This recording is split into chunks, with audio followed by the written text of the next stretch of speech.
السلام علیکم ریڈرز، کیسے ہیں آپ سب؟ امید کرتی ہوں کہ آپ سب خیر و عافیت سے ہوں گے۔ آپ دیکھ رہے ہیں فری خان ناولز اور میں ہوں فری۔ آج ہم ریڈ کرنے جا رہے ہیں تجھے عشق ہو خدا کرے کی ایپیسوڈ نمبر 19، تحریر فری خان۔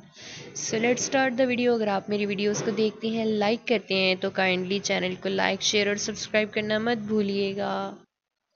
جیا نے جب اپنے بھائی کو ٹوٹا ہوا پایا تو گویا اس کے جسم سے کسی نے جان ہی کھینچ کر نکال دی۔ ایک تو وہ پہلے سے ہی آج سہم چکی تھی حوریہ کی یہ حالت دیکھ کر، اوپر سے نہ جانے کیوں آج اسے لگا جیسے اس کا بھائی حور کی محبت میں بہت آگے نکل چکا ہے۔ اس سے پہلے جیا اپنے بھائی کو مزید سنبھالتی وہ دھڑام سے زمین پر جا گرا، جبکہ جیا چلاتی ہی رہ گئی۔ جیا ادھر ادھر تمام لوگوں کو مدد کے لیے پکارنے لگی، یہاں تک کہ اب یونیورسٹی کے سامنے والی سڑک پر لوگوں کا ہجوم اکٹھا ہو چکا تھا۔ لوگوں نے شاہ کو اٹھوانے میں مدد کی اور ایمبولینس کے ذریعے ہاسپٹل تک پہنچا دیا۔ وہ کوئی دیو کامت دیو ملائی شہزادہ تھا جسے دیکھ کر پہلی بار ہر کوئی دنگ رہ جاتا تھا۔ اس قدر خوبصورتی کا شاہکار بھی کوئی کیسے ہو سکتا ہے؟ لیکن کوئی یہ نہیں جانتا تھا کہ وہ اندر سے آج کس قدر ٹوٹ پھوٹ کا شکار ہو کر اس حال تک پہنچا ہے۔ عالم اور حور بھی ابھی تک اپنے گاؤں پہنچ چکے تھے۔ حور بھی آج گویا اندر سے ختم ہو چکی تھی۔ اس کا ذہن بالکل مفلوج ہو چکا تھا۔ وہ سمجھ نہیں پا رہی تھی کہ اس کے ساتھ کیا ہوا ہے، لیکن یہ ضرور جانتی تھی آگے کیا ہونے والا ہے۔ اماں نے جیسے ہی حور کو اس حال میں دیکھا تو تڑپ کر اسے سینے سے لگا لیا۔ لیکن یہ عجیب بات تھی کہ آج حور کی آنکھوں میں ایک بھی آنسو نہیں تھا۔ شاید جب انسان شدت برداشت سے باہر ہو جاتا ہے تو شاید اس کے آنسو بھی خشک ہو جاتے ہیں۔ یہی سب حور کے ساتھ ہوا تھا۔ نہ جانے اس کے دل میں کوئی خوف تھا یا نہیں، لیکن یہ سمجھ چکی تھی کہ اب اس کے ساتھ کچھ بھی اچھا ہونے والا نہیں، یا شاید ساری زندگی اس کے ساتھ برا ہوتا رہا تھا۔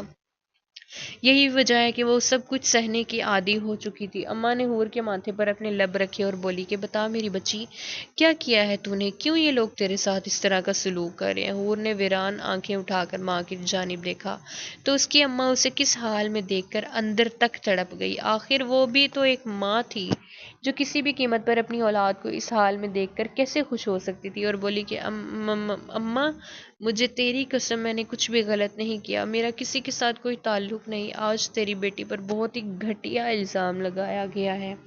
اماں رونے لگی اور بولی کہ میں جانتی ہوں، مجھے یقین ہے تجھ پر، تو کبھی کچھ غلط نہیں کر سکتی، مجھے اپنی تربیت پر پورا بھروسہ ہے، لیکن میں سمجھ نہیں پا رہی کہ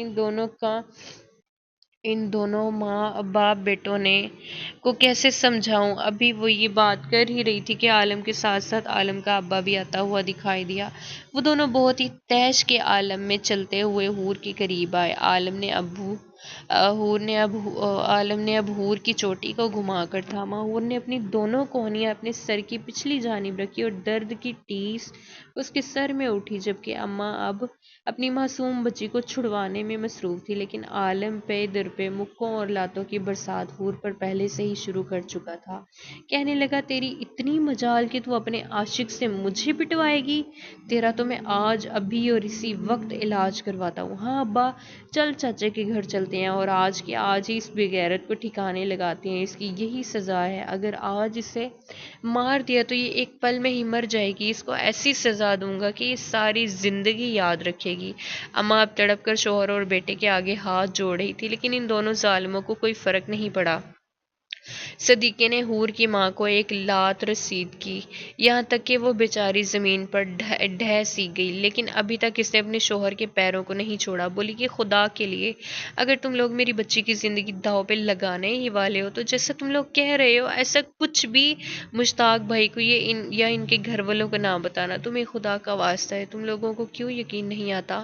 میری بچی معصوم ہے، یہ کوئی غیر نہیں، تمہارا اپنا ہی خون ہے۔ تم دونوں کیوں اس قدر پتھر دل بن چکے ہو؟ کیوں رحم نہیں آتا تم دونوں کو؟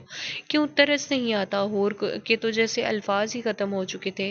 وہ صرف اور صرف بے بسی کی تصویر بنے سسکیاں نکال رہی تھی۔ اس کے لیے تو گویا یہ سب کچھ برابر تھا، لیکن اماں جانتی تھی اگر ایک بار حور کا نکاح زبیر سے ہو گیا تو کبھی بھی وہ مسکرا نہیں سکے گی۔ وہ نہیں جانتی تھی جو اس کی زندگی میں طوفان آیا وہی طوفان اس کی بیٹی کی زندگی میں بھی آئے۔ عالم کو رکنے کے موڈ میں بھی نہیں تھا، نہ جانے کیا صدیقے کے ذہن میں آئی اور وہ بولا کہ پتر رک جا، ذرا مان لیتے ہیں اس کل موہی کی یہ بات، لیکن یہ تو طے ہے کہ اس ہفتے میں ہی اس کل موہی کا نکاح زبیر کے ساتھ ہی ہوگا۔ اماں نے اب زور زور سے سر کو اسبات میں ہلایا۔ حور کی تو جیسے روح ہی فنا ہو چکی تھی۔ اب اماں کے ہاتھوں کو بے دردی سے صدیقے نے جھٹک کر دور کیا۔ اماں دوڑتی ہوئی حور کی جانب آئی اور اسے سینے سے لگا کر پھوٹ پھوٹ کر رونے لگی، لیکن حور صرف بے بسی کا تماشا بنائے غیر مرئی نکتے کو گھور رہی تھی۔ اس کو تو اپنی زندگی میں ہی مرد ذات سے نفرت ہو چکی تھی۔